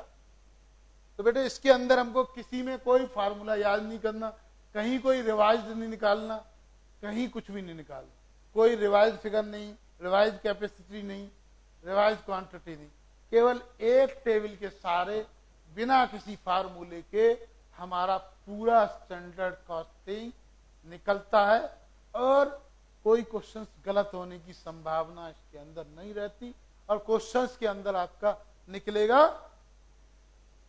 बहुत कम समय में निकलेगा। सर ये बताइए हम इस तरह से करेंगे, बिना फार्मूले के करेंगे, कैसे करोगे, क्या हमको सर नंबर पूरे मिल जाएंगे? बेटे पूरे नंबर मिलेंगे, 100% मिलेंगे, यदि आप सजेस्टेड आंसर देखोगे तो बेटे हम लोग सजेस्टेड आंसर्स के अंदर जो फिगर्स आएंगी, टेबल्स के अंदर, इसके अंदर फिगर्स आएंगी। आप CWA का स्टडी मटेरियल देखेंगे, उनके मॉडल देखेंगे, तो बेटे क्या होगा, सीधे फिगर्स आना है। आप अलग अलग फार्मूले निकालने की जगह जब आपने फिगर कर दिया, उसके बाद में इसके साथ में आपके पास ऑप्शंस हैं। यदि आपके पास टाइम कम है, आप सीधा फिगर निकाल दीजिए, यहां से बिल्कुल क्लियर हो किस तरह आपने कैलकुलेशन किया। और फाइनल में तो ये इतना कारगर है, इतना कारगर है, कई बार IPCC में भी सवाल आ जाता है, क्योंकि वहां मिसिंग लिंक दे देते हैं। क्या दे देते हैं? Missing figures. वेरिएंस दिया हुआ है, क्वांटिटी नहीं दी हुई, एक आइटम की क्वांटिटी नहीं हुई, तो बेटे इस फार्मूले से मिसिंग फिगर निकालना, मिसिंग फिगर करना आपके लिए चुटकियों का खेल है। आप इस तरह हैं जैसे क्रॉसवर्ड पजल कर रहे हैं, तो बेटे इस मेथड से करना है और बहुत इजीली करना है। स्टैंडर्ड कॉस्टिंग आपके ऐसे कंट्रोल में आ जाएगी, आपको कभी गलती नहीं होगी। आपको कंसेप्चुअल समझना है तो बेटे कंसेप्चुअल भी समझ लीजिए, जिससे कि आपको गलती कभी होगी नहीं। सपोज बेटे ये फोटोस्टेट मशीन मेरी रखी हुई है, ये 1 घंटे में निकालती है 100 कॉपी। मेरा ऑफिस खुलता है 8 घंटे, तो बेटे इसकी कैपेसिटी कितनी हुई? 800 पर डे हुई। 1 दिन का निकालते हैं वेरिएंस। मैंने एक बंदे को कहा कि भाई काम कीजिए, अपने PN को बोला, उसने 8 घंटे की जगह 6 घंटे काम किया। कितने घंटे काम किया? 6 घंटे। तो बेटे 6 घंटे काम किया, तो इसका मतलब जो 2 घंटे इसने काम नहीं किया, तो कैपेसिटी का यूटिलाइजेशन कम किया, तो 200 क्या हो गई हमारी कैपेसिटी वैल्यू। लेकिन उसने 6 घंटे काम करने में 500 कॉपी निकाली जगह, तो वो 100 क्या हो गई? वो हो गई efficiency variance. Total volume variance कितना हुआ? 8 तो निकलने थी, 5 कॉपी निकली, तो 300 हो गया हमारा वॉल्यूम वेरिएंस। तो कभी भूलोगे क्या? नहीं। तो बेटे सर इस तरह आपको करना है। और भी चीजें हैं, जब भी रेशो निकालना है तो बेटे 2:1 की जगह आप यहां पे डिवाइड लगा देंगे, इसकी जगह डिवाइड लगा देंगे, इसकी जगह डिवाइड लगा देंगे, इसकी जगह डिवाइड लगा देंगे, माइनस की जगह। तो बेटे कैलेंडर वेरिएंस रेशो निकल आएगा, कैपेसिटी रेशो निकल आएगा, एफिशिएंसी रेशो निकल आएगा, वॉल्यूम रेशो निकल आएगा। तो ये बेटे केवल आपको लॉजिकली समझना है, आपके सवाल निकल आए। अब बच्चे जो लोग फाइनल के हैं, फाइनल के लिए बेटे आपको प्लान्ड वेरिएंस भी करना होता है। प्लान्ड वेरिएंस निकालना होता है, आपको ऑपरेटिंग वेरिएंस निकालना होता है। प्लान वेरिएंस क्या होता है और ऑपरेटिंग वेरिएंस क्या होता है, ये समझना है। बेटे ये टेबल के अंदर हर चीज का तोड़ है, हर ये संजीवनी जो तरीका बताया हुआ है, आपको कुछ नहीं करना है, आपको केवल एक ही चीज ध्यान रखनी है। प्लान्ड वेरिएंस के अंदर आपको प्लानिंग का वेरिएंस निकालना, प्लानिंग का वेरिएंस निकालना है। यानी पहले प्लान कुछ बना था, अब प्लान कुछ बन गया। तो बेटे जो नया स्टैंडर्ड है यानी रिवाइज स्टैंडर्ड है, उनको एक्चुअल फिगर की जगह रख दीजिए, प्लान्ड वेरिएंस आ जाएगा। और अगर आपने रिवाइज स्टैंडर्ड को स्टैंडर्ड की जगह रख दिया तो ऑपरेटिंग वेरिएंस आ जाएगा। आपकी इसी टेबल से प्लान्ड वेरिएंस भी निकल आएंगे, इसी टेबल से आपके ऑपरेटिंग वेरिएंस निकल आएंगे। आपको करना क्या है बेटे? केवल क्या करना है, जो प्लान वेरिएंस है उसके लिए आपको करना क्या है, जो रिवाइज स्टैंडर्ड है, नया स्टैंडर्ड है, रिवाइज स्टैंडर्ड एक्चुअल में रख देंगे। प्लानिंग की गलती निकल आएगी यदि आप स्टैंडर्ड पुराने की जगह नए स्टैंडर्ड से एक्चुअल को कंपेयर कर देंगे, तो आपका क्या निकल आएगा? ऑपरेटिंग वेरिएंस निकल आएगा। तो आपको केवल टेबल में इतना सा काम करना है, ठीक है। मार्केट वेरिएंस और market share variance, market size variance आपको निकालना है, वो भी इसी टेबल से निकल आएगा। लेकिन वो मैं बताऊंगा, इसके कुछ क्वेश्चंस आप सॉल्व कीजिए। क्वेश्चंस करने के बाद इसी टेबल में किस तरह हम पुट करें कि आपको केवल एक फिगर इधर पुट करने से मार्केट शेयर वेरिएंस निकल जाए और कैसे मार्केट साइज वेरिएंस निकलता है। ये आप करके देखिएगा। एक क्वेश्चन आपको कराएंगे ब्रेक के बाद। Thank you very much.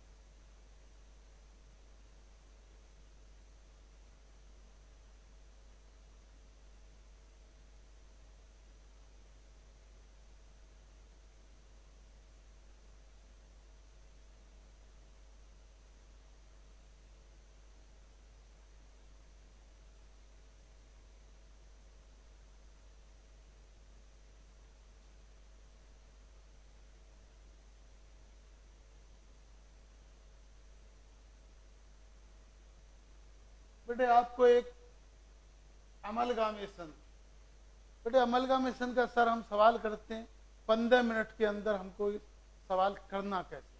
अमलगामेशन हमको समझना, मैं आपको एक शॉर्टकट बताता हूं अमलगामेशन का।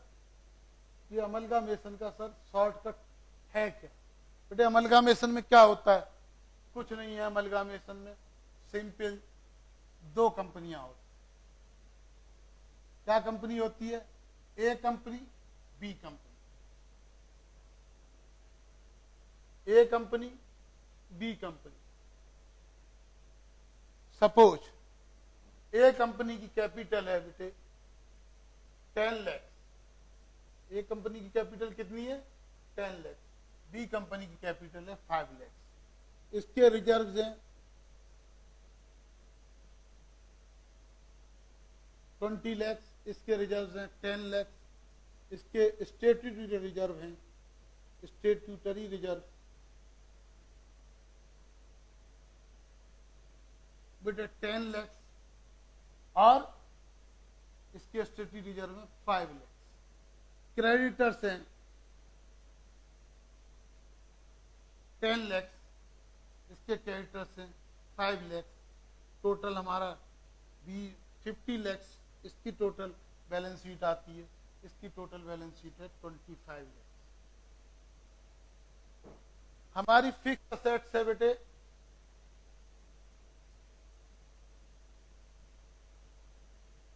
20 लाख। इसकी 5 लाख। करंट असेट्स है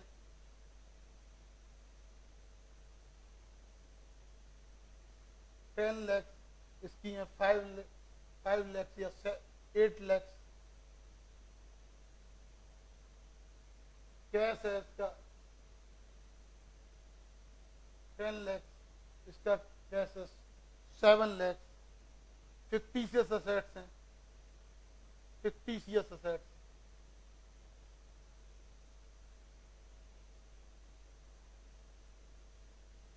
असेट्स हैं 10 लाख।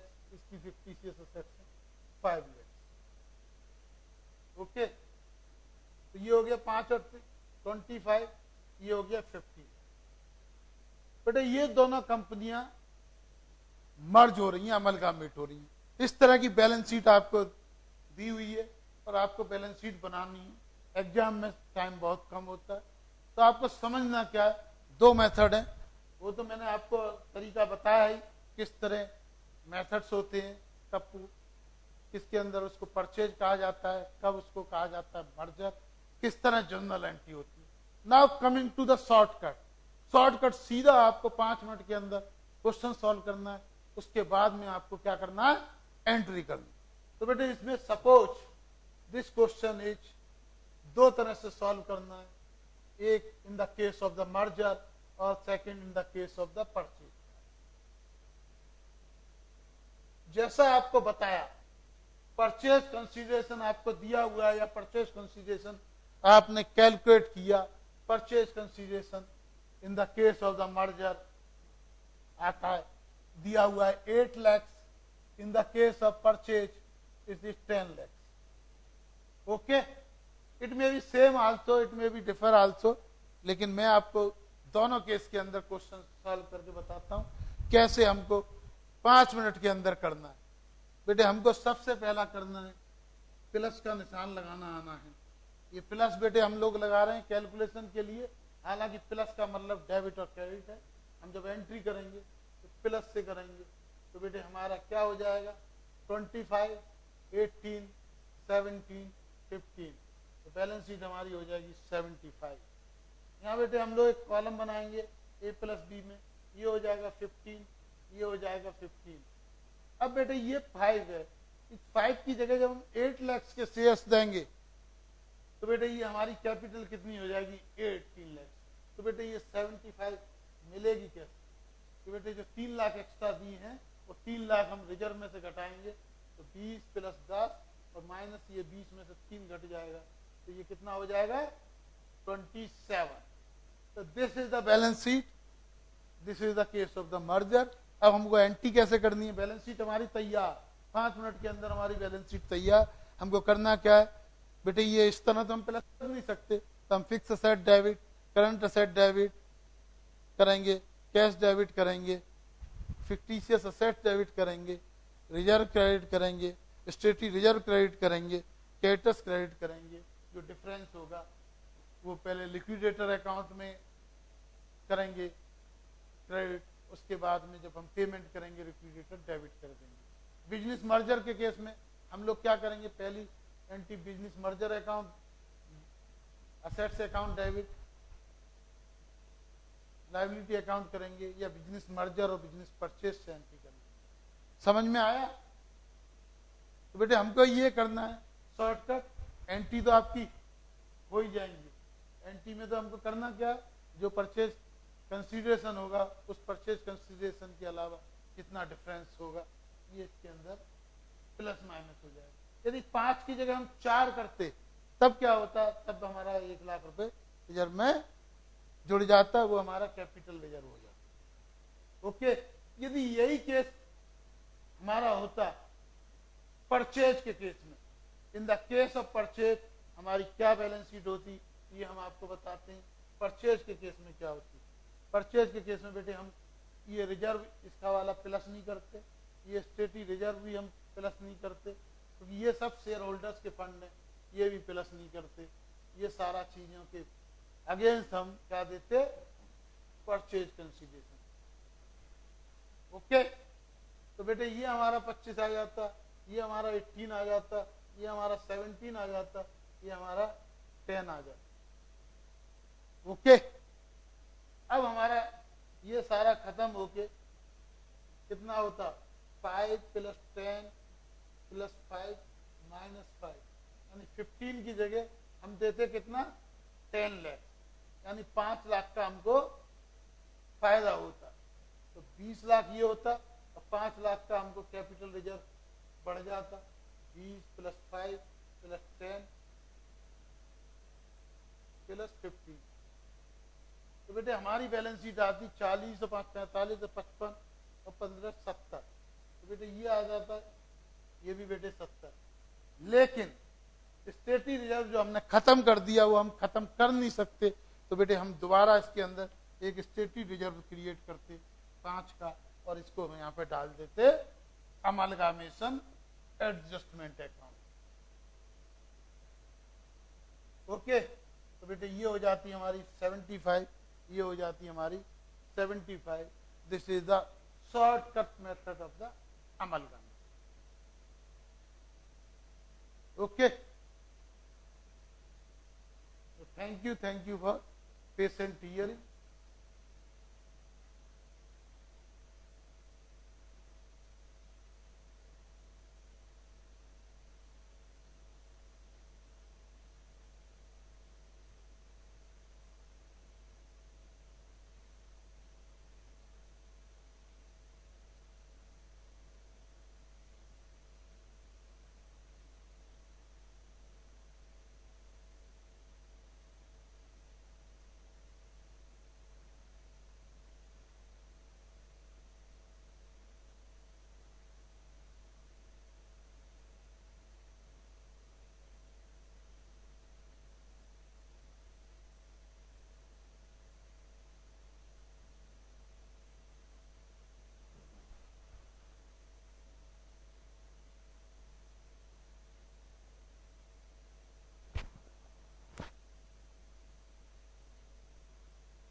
Good afternoon friends. आज हम शुरू कर रहे हैं कॉर्पोरेट लॉ। कॉर्पोरेट लॉ, तो बेटे कॉर्पोरेट लॉ आपने पढ़ा होगा पीसीसी के अंदर। पीसीसी के अंदर आपने कॉर्पोरेट लॉ पढ़ा होगा सेक्शन 1 to सेक्शन 205। अब फाइनल के अंदर आपको शुरुआत करनी होगी, करते हैं हम सेक्शन 209। सेक्शन 209 है क्या बेटे? कुछ ना कुछ थोड़ा बहुत आपने पढ़ा होगा ऑडिट के अंदर। बेटे आपको आईपीसीसी लेवल पे बुक्स ऑफ अकाउंट्स पढ़नी है ऑडिट के अंदर, और फाइनल लेवल पे सेम चीज आपको पढ़नी है कॉर्पोरेट लॉ के अंदर। तो हम क्या करते हैं कॉर्पोरेट लॉ। बेटे ये कॉर्पोरेट लॉ के अंदर हम सबसे पहला चैप्टर लेते हैं बुक्स ऑफ अकाउंट्स। क्या कहते हैं? Books of account. तो कंपनी लॉ ने एक एक चीज स्पेसिफाई की हुई है। क्या स्पेसिफाई करनी है? क्योंकि बेटे जो रेगुलेटर होता है वो रेगुलेट करता है, तो एक एक चीज को के लिए नियम बनाता है, एक एक चीज के लिए रूल्स रेगुलेशंस बनाता है। तो कॉर्पोरेट लॉ के अंदर होता क्या? तो कॉर्पोरेट लॉ में सबसे पहला सेक्शन शुरू हुआ है 209।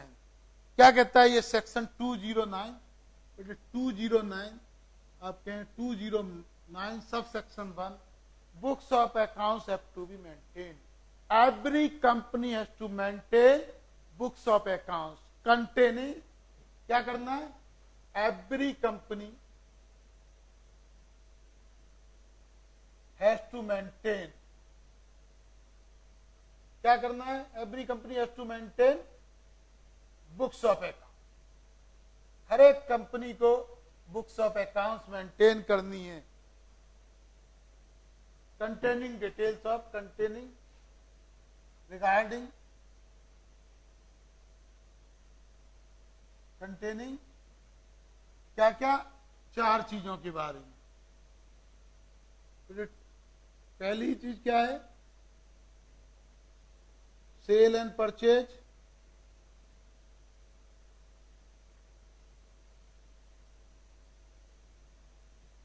रिसीट एंड पेमेंट,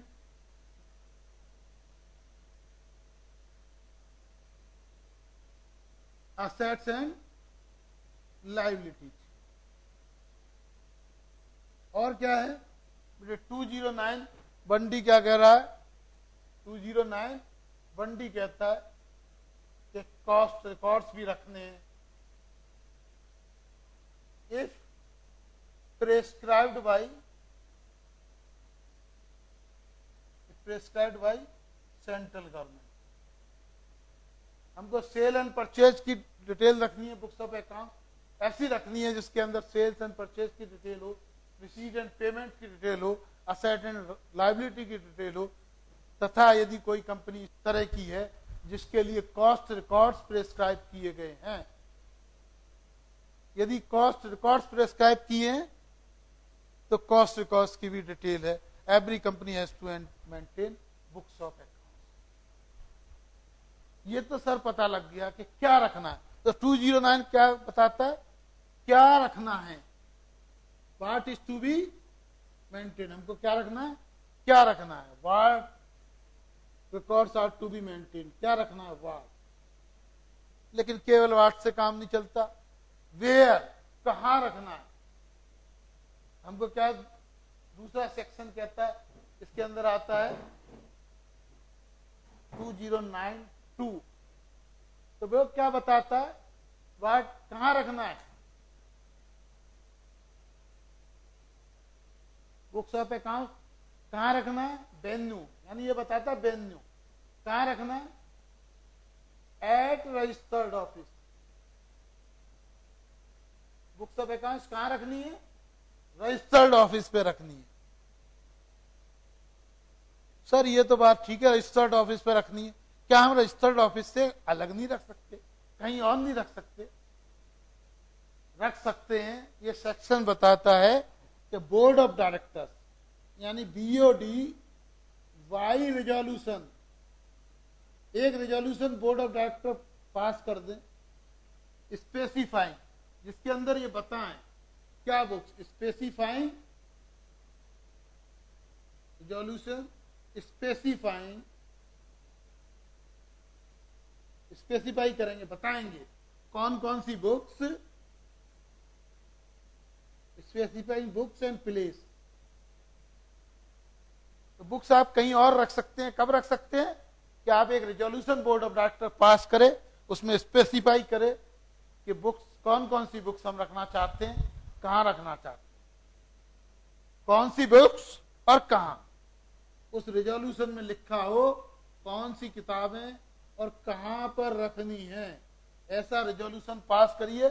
उस रिजोल्यूशन को 7 दिन के अंदर, बेटे आरओसी में ज्यादातर चीजों के लिए 30 दिन है, याद रखिए इस काम के लिए केवल 7 दिन है। 7 दिन के अंदर हमको क्या करना है, एक ई फॉर्म, बेटे आजकल हर चीज ई में जाती है, एक ई फॉर्म 23AA आपको रजिस्ट्रार ऑफ कंपनीज को भेजना है 7 दिन के अंदर।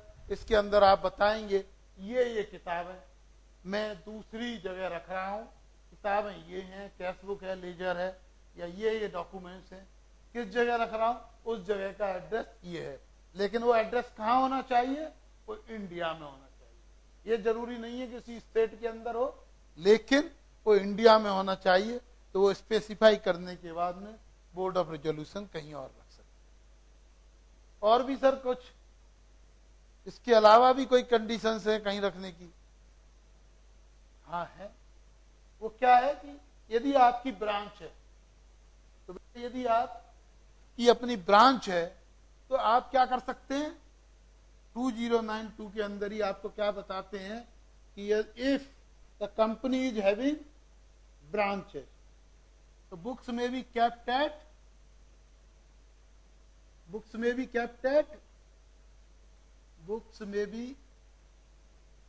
एट ब्रांच ऑफिस बुक्स रख सकते हैं, provided that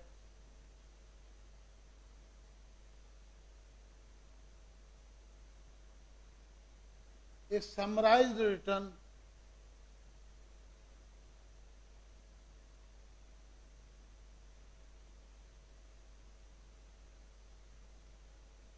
provided that a summarized return is sent to books may be kept at branch office. Summarized return is sent to head of registered office at reasonable interval. At reasonable interval. And this reasonable interval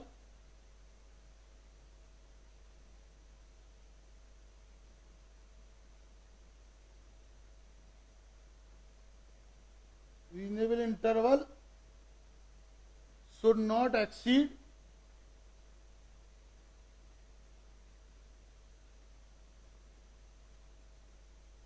more than 3 months. 3 महीने से ज्यादा का difference नहीं होना चाहिए। तो आप क्या कर सकते हैं, ब्रांच में रख सकते हैं। क्लियर? तो बेटे क्या रखना है और कहां रखना है, तो क्या और कहां तो हमको पता लग गया सर, लेकिन कैसे रखना है, हम किताबें कब ये मानी जाएंगी किताबें सही हैं। तो बेटे इसके लिए सेक्शन आगे बढ़ता है, सेक्शन 209। तो सेक्शन 3 क्या कहता है, तो बेटे बुक्स ऑफ अकाउंट्स के बारे में क्या बताता है कि क्या क्या रखनी है, कब बुक्स कंप्लीट मानी जाएंगी। तो बेटे ये बताता है कि बुक्स तब कंप्लीट मानी जाएंगी यदि वो ट्रू एंड फेयर रिफ्लेक्ट करती हैं, एक्रूअल बेसिस पर लिखी गई हैं, ट्रू एंड फेयर व्यू है,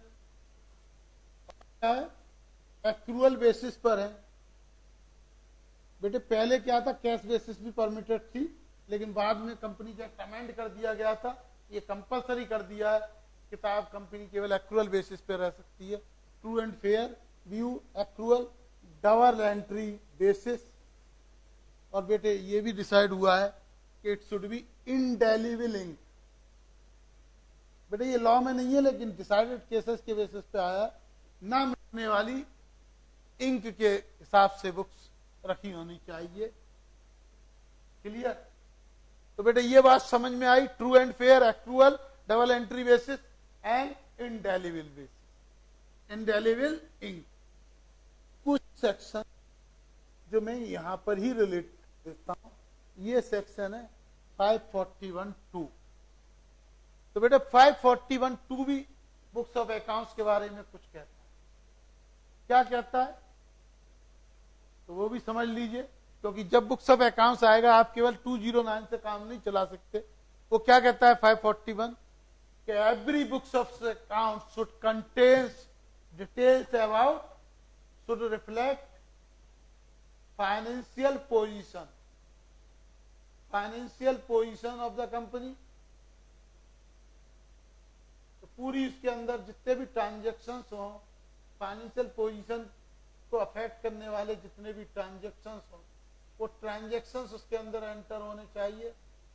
सेकंड क्या है, एनुअल स्टॉक टेकिंग होनी चाहिए, एनुअल स्टॉक टेकिंग होनी चाहिए। सेल्स के जितने भी आइटम्स हैं, सेल्स आइटम्स एंड उनकी डिटेल होनी चाहिए। और क्या बोलता है साथ में, डिटेल्स, नेम, पर्टिकुलर्स, किसके names particulars, of sellers and purchasers, किसके होने चाहिए, सेलर्स एंड परचेजर्स के पर्टिकुलर होने चाहिए। इफ नॉट रिटेल ट्रेड, यदि वो रिटेल ट्रेड नहीं है तो सेल और परचेजर के पूरी डिटेल होनी चाहिए, डिटेल होना चाहिए, नेम होना चाहिए। रिटेल के केसेस में तो बेटे संभव है नहीं, तो कहां तक देंगे। अब बेटे ये जो किताबें हैं ये कब तक रखते आएंगे, तो बेटे सेक्शन 209 क्या कहता है, ये बेटे 8 साल तक रखनी है। किताबें कब तक रखनी है, हमने पूछ लिया क्या रखनी है, कहाँ रखनी है। तो हमने क्या क्या सीख लिया, क्या रखनी है, क्या रखनी है, कहाँ रखनी है, कैसे रखनी है, अब कब तक रखनी है। तो बेटा ये करते हैं 8 साल तक रखनी है यदि company, if company is incorporated before 8 years, if incorporated on, or if company is less than 8 years old, तो क्या रखनी है, सिंस इनकॉर्पोरेशन। हमको क्या रखनी है, जब से शुरुआत हुई तब से रखनी है। कहाँ क्या रखनी है, कहाँ रखनी है, कैसे रखनी है। चलो हमने ये किताबें रख ली, इस किताब को देख कौन कौन सकता है, हु कैन इंस्पेक्ट। ये किताबें हमारी कौन कौन देख सकता है, ये भी हमारा कंपनी लॉ बताता है कि ये किताबें कौन कौन देख सकता है। तो ये इंस्पेक्शन कौन कर सकता है, इंस्पेक्शन हमारा कर सकता है डायरेक्टर। कब कर सकता है, during working hour, during working hour. कैसे कर सकता है, थ्रू हिमसेल्फ और थ्रू ऑथोराइज्ड एजेंट। लेकिन जब एजेंट है तो क्या हो सकती है, कंपनी क्या कर सकती है, कंपनी में रिक्वायर, कंपनी क्या कह देती है कि एक आप एफिडेविट दीजिए, में रिक्वायर एफिडेविट, उस एफिडेविट में डिक्लेरेशन लेगी कि ये किताबें या जो इंफॉर्मेशन मिलेगी मैं जाके डायरेक्टर को बताऊंगा, उसके अलावा किसी को नहीं बताऊंगा। तो ये कंपनी चाहे तो ना ले, और यदि कंपनी चाहे तो कंपनी में रिक्वायर एन एफिडेविट, यदि कंपनी ऐसा एफिडेविट मांगती है तो उस एजेंट को ये एफिडेविट देना, तभी कंपनी उसको बुक्स को इंस्पेक्शन के लिए देगी। क्या सर ये जो डायरेक्टर है, ये तो डायरेक्टर तो कंपनी के मालिक होते हैं? मालिक नहीं होते, ये मैनेजमेंट होता है। तो ये तो इनके राइट को देखने से तो कोई रोक नहीं सकता, इनका तो राइट पूरा होता है। बेटे जो आप कह रहे हो ये बात सही नहीं है। डायरेक्टर का राइट है, लेकिन ये राइट एब्सोल्यूट राइट नहीं है। यदि कंपनी को लगता है कि डायरेक्टर को बुक्स दिखाने से कंपनी का इंटरेस्ट प्रभावित होता है, यदि उसके पास सफिशिएंट मटेरियल अवेलेबल है, अगर उसे लगता है कि ये जो डायरेक्टर है वो कॉम्पिटिटिव कंपनी का भी डायरेक्टर है, उसको पता लग जाएगा किस रेट में हम खरीद रहे हैं, किस रेट में बेच रहे हैं, किस रेट में हम टेंडर भर रहे हैं, तो क्या हो सकता है, यदि ये पता लगने की केस में हमारा काम गड़बड़ हो सकता है, तो उस केस में वो रिफ्यूज कर सकता है। तो सर ये बताइए, ये जो शेयर होल्डर्स हैं ये तो सर मालिक होते हैं, ये इंस्पेक्ट कर सकते हैं? बेटे शेयर होल्डर्स को कोई राइट नहीं है, केवल वो तब इंस्पेक्ट कर सकते हैं if it is provided in the articles of association. बेटे यदि आर्टिकल्स में प्रोवाइड किया गया है तभी मेंबर्स को राइट है इंस्पेक्शन का, अदरवाइज मेंबर्स को राइट इंस्पेक्शन का नहीं है। चलो सर, ये तो हमको पता लग गया कि क्या रखना है, कहाँ रखना है, कैसे रखना है, कब तक रखना है, कौन देख सकता है, लेकिन किसी ना किसी की जिम्मेदारी तो फिक्स की होगी। कंपनी लॉ बोर्ड ने कहीं ना, कंपनीज एक्ट ने कहीं ना कहीं जिम्मेदारी फिक्स होगी। कौन रखेगा इसको? कंपनी तो आर्टिफिशियल पर्सन है। बिल्कुल आपका क्वेश्चन एकदम जायज है और पूछना चाहिए था। यह दिखाता है आपका इंटरेस्ट, अवेयरनेस और आपकी सीखने की इच्छा।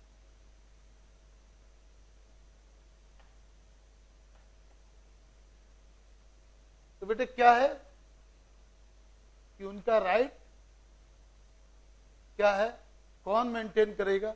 तो बेटे सबसे पहले इसकी जो रेस्पॉन्सिबल है, ये 209 4 एंड 5 सेक्शन के अंदर, 209 5 एंड 6 के अंदर दिया गया है कि एवरी कंपनी के अंदर क्या है, कंपनी का मैनेजिंग डायरेक्टर और मैनेजर,